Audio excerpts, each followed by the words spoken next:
Bonjour tout le monde et bienvenue dans La Chenille, enfin sur le site de La Chenille. Donc bonne année 2025, meilleurs vœux, la santé, tout ce qui va bien.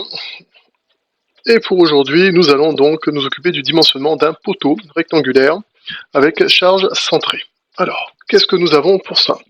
Des données, effort à l'ELU, NED, 1500 kN, caractéristiques géométriques du poteau, B 0,3 m, H 0,5 m, la longueur libre 3,2 m, donc la hauteur, FCK 20 mégapascales, FYK 500 mégapascales, et pour commencer, nous allons donc regarder les conditions d'emploi et un petit rappel sur la longueur libre, voir ce que nous dit l'Eurocode 2.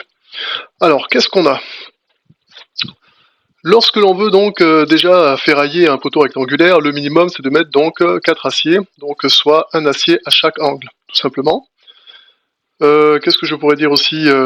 Il faut que B soit donc supérieur ou égal à 150 mm. Nous, pour rappel, nous avons B qui est égal à 0,3 m, donc 300 mm. Il faut que H donc soit compris entre B et 4B. Bon ben simple, nous avons donc nous 0,3 m qui doit être ici, hop, on a H, et là 4B. Donc 4 fois 0,3, ça nous fait donc 1200 mm, 1,2 m. Et nous on a un H qui est égal donc à 0,5. Donc on est bon. On vérifie cette condition d'emploi. Et ensuite, pour terminer, ici, on a le D', qui doit être inférieur ou égal au minimum de 0,3 B ou 100 mm.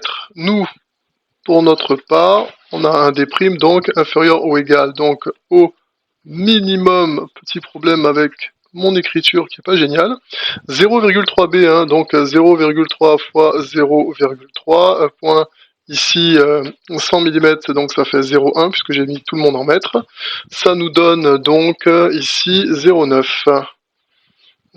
Voilà, le minimum entre 0,9. Alors attendez.